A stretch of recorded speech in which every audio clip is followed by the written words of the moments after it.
ಸುಮಾರು 2 ಗಂಟೆ ಅಷ್ಟೊತ್ತಿಗೆ ನಮ್ಮ ಮಾಧ್ಯಮದ ಸ್ನೇಹಿತರು ನನಗೆ ಫೋನ್ ಮಾಡಿ ಈ ರೀತಿಯಲ್ಲಿ ಅಕ್ರಮವಾಗಿ ಸಾಗಾಣಿಕೆ ನಡೀತಾ ಇದೆ ಅನ್ನುವಂಥ ದೂರು ಬಂತು. ಸೊ ನಾವು ತಕ್ಷಣ ಅಲ್ಲಿ ಎಲ್ಲ ಅಧಿಕಾರಿಗಳಿಗೆ, ಅಗ್ರಿಕಲ್ಚರ್ ಡಿಪಾರ್ಟ್ಮೆಂಟು ಮತ್ತು ನಮ್ಮ ತಹಸೀಲ್ದಾರ್ ಅವರಿಗೆ ಮತ್ತು ಪೊಲೀಸ್ ಅವರಿಗೆ ಅಲ್ಲಿ ಸ್ಥಳಕ್ಕೆ ನಾವು ಹೋಗೋಕ್ಕೆ ಹೇಳಿದ್ವಿ.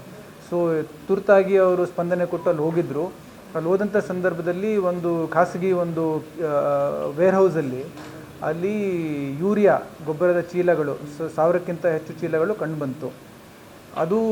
ಅದರಲ್ಲಿ ಸುಮಾರು 800ರಷ್ಟು ಏನು ನೀಲಿ ಬಣ್ಣದ ಚೀಲ ಇತ್ತು, ಹಳದಿ ಬಣ್ಣದ ಚೀಲ ಇತ್ತು, ಅದರಲ್ಲಿತ್ತು. ಆಮೇಲೆ ಸುಮಾರು 300-350 ಅದನ್ನು ತೆಗೆದುಬಿಟ್ಟು ಯೂರಿಯಾ ಅದನ್ನು ಯಾವುದೋ ಒಂದು ಬೇರೆ ಬಿಳಿ ಬಣ್ಣದ ಒಂದು ಚೀಲದಲ್ಲಿ ರೀಪ್ಯಾಕಿಂಗ್ ಮಾಡಿ ಇಟ್ಟಿದ್ದರು. ಸೊ ಇಮಿಡಿಯೇಟ್ಲಿ ಆ ಸ್ಪಾಟಲ್ಲಿ ಎಲ್ಲ ಮಹಾಜರ್ ಮಾಡಿ ಎನ್ಫೋರ್ಸ್ಮೆಂಟ್ ಟೀಮ್ ಅವರು ಎಷ್ಟೆಷ್ಟಿತ್ತು ಏನೇನಿತ್ತು ಅಂತ ರೆಕಾರ್ಡ್ ಮಾಡಿಕೊಂಡು ಆ ಸ್ಥಳವನ್ನು ಅಲ್ಲೇ ಸೀಸ್ ಮಾಡಿ ಕ್ಲೋಸ್ ಮಾಡಿದ್ದಾರೆ. ಅದಲ್ಲದೇನೆ ಅದು ಯೂರಿಯಾನ ಅಥವಾ ಏನಾದರೂ ಮಿಶ್ರಿತ ಪದಾರ್ಥ ಇದೆಯಾ ಅಥವಾ ಕಳಪೆ ಮಟ್ಟದಿದೆಯಾ ಅಥವಾ ಫೇಕ್ ಇದೆಯಾ ಅದಕ್ಕೆ ಲ್ಯಾಬ್ ಟೆಸ್ಟಿಂಗಿಗೂ ಕಳಿಸಿದ್ದಾರೆ. ಆಮೇಲೆ ನಿನ್ನೆ ಸಂಜೆ ಸಿಟಿಯಲ್ಲಿ FIR ಅನ್ನು ಸಹ ನಾವು ಮಾಡಿದ್ದೀವಿ. ಸೊ ಈಗ ಇನ್ವೆಸ್ಟಿಗೇಷನ್ ಜಾರಿಯಲ್ಲಿದೆ. ಇದು ಬೇಸಿಕ್ಲಿ ಏನಿರುತ್ತೆ, ಗೊಬ್ಬರ ನಮಗೆ ರೇಕಲ್ಲಿ ಬರುತ್ತೆ ಸಂಬಂಧಪಟ್ಟಂಥ ಕಂಪನಿದು. ಅಲ್ಲಿ 3 ಕಂಪನಿದಿತ್ತು ಅಂತ ಹೇಳ್ತಾಯಿದ್ರು, ಕೊರೊಮ್ಯಾಂಡಲ್, ಕ್ರಿಪ್ಕೋ ಮತ್ತು ಇಫ್ಕೋ 3 ಕಂಪನಿದಿತ್ತು ಅಂತ ಹೇಳ್ತಾಯಿದ್ರು. ಸೊ ನಾವು ಅದು ಡೇಟು ಮತ್ತು ಅದು ಮಾಡೆಲ್ ನಂಬರ್ ಎಲ್ಲ ಈಗ ತನಿಖೆಯಲ್ಲಿ ಯಾವ ರೇಕಲ್ಲಿ ಯಾವ ದಿನಾಂಕಕ್ಕೆ ಬಂತು ಮತ್ತು ಯಾರಿಗದು ತಲುಪಬೇಕಾಗಿತ್ತು ಅಂತ ಎಲ್ಲ ಗೊತ್ತಾಗುತ್ತೆ.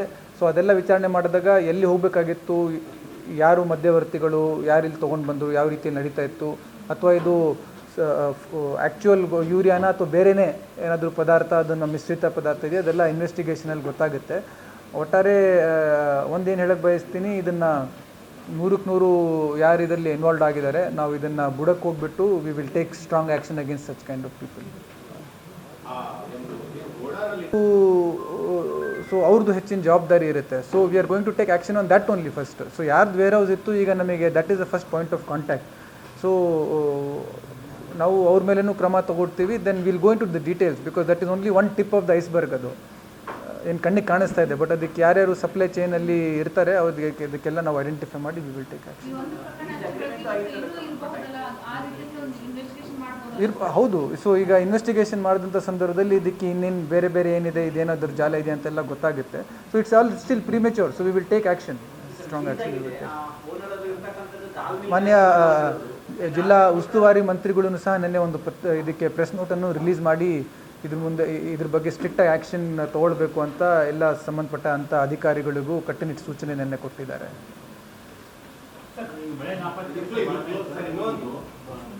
ನಾವು ಸ್ಯಾಟರ್ಡೇ ಇಲ್ಲಿ ಅಫ್ಜಲ್ಪುರ ಆಸ್ಪತ್ರೆ ಆವರಣದಲ್ಲಿ ಸುಮಾರು ಒಂದು 50 lakhs ಅಬೌವ್ ಏನಂತ ಅನ್ಕೊಳ್ಳಿ, ಲಕ್ಷಾಂತರ ಮೌಲ್ಯದ್ದು ವೇಸ್ಟ್ ಮೆಡಿಸಿನ್ಸ್ ಅಲ್ಲಿ ಬಿದ್ದಿದ್ದು. ಸೊ ನಮ್ಮಲ್ಲಿ ಸುದ್ದಿ ಕೂಡ ಪ್ರಸಾರ ಮಾಡಿದ್ವಿ ಮೀಡಿಯಾದಲ್ಲಿ, ಎಲ್ಲ ಕಡೆ ಪ್ರಸಾರ ಮಾಡಿ ತನಿಖೆಗೆ ಇನ್ನೂ ಟೀಮ್ನು ರಚನೆ ಆಗಿಲ್ಲ. ಬಟ್ ಅಲ್ಲಿ ಆಲ್ರೆಡಿ ಎಲ್ಲಾ ಮೆಡಿಸಿನ್ ರಿಮೂವ್ ಮಾಡಿಟ್ಟಿದ್ದಾರೆ, ಪೂರ್ತಿ ಕಸ ಹೊಡೆದು ಕ್ಲೀನ್ ಮಾಡಿ ಇಟ್ಟಿದ್ದಾರೆ. ಇನ್ವೆಸ್ಟಿಗೇಷನ್ ಹಿಂಗಾಗುತ್ತೆ ಇಲ್ಲ, ಅದಕ್ಕೆ ತಂಡ ರಚನೆ ಆಗಿದೆ. DHOನೇ ಆವತ್ತು ನನಗೆ ಒಂದು ಪ್ರಿಲಿಮಿನರಿ ರಿಪೋರ್ಟನ್ನು ಕೊಟ್ಟಿದ್ದಾರೆ. So the team is investigating it. So ಅದು ಏನಾದರೂ ಎಕ್ಸ್ಪೈರ್ಡ್ ಮೆಡಿಸಿನ್ನ, ಈಗ ಇರೋವಂಥ ಆ್ಯಕ್ಚುಯಲ್ ಮೆಡಿಸಿನ್, ಫಾರ್ಮಸಿ ಮೆಡಿಸಿನನ್ನು ಅಲ್ಲಿ ಸ್ಟೋರ್ ಮಾಡಿದ್ದ, we don't have those details yet, but I will come back to with more details in 1 or 2 days ಏನಿತ್ತು ಅಂತ. ನೀವು ನಿಶ್ಚಿಂತವಾಗಿರಿ, ನಾನು ಇನ್ವೆಸ್ಟಿಗೇಷನ್ ಮಾಡಿಸ್ತಾ ಇದ್ದೀನಿ. ಎಲ್ಲ ಡೀಟೇಲ್ ಮಾಹಿತಿ ಜೊತೆಗೆ ನಿಮಗೆ ಮಾತಾಡ್ತೀನಿ.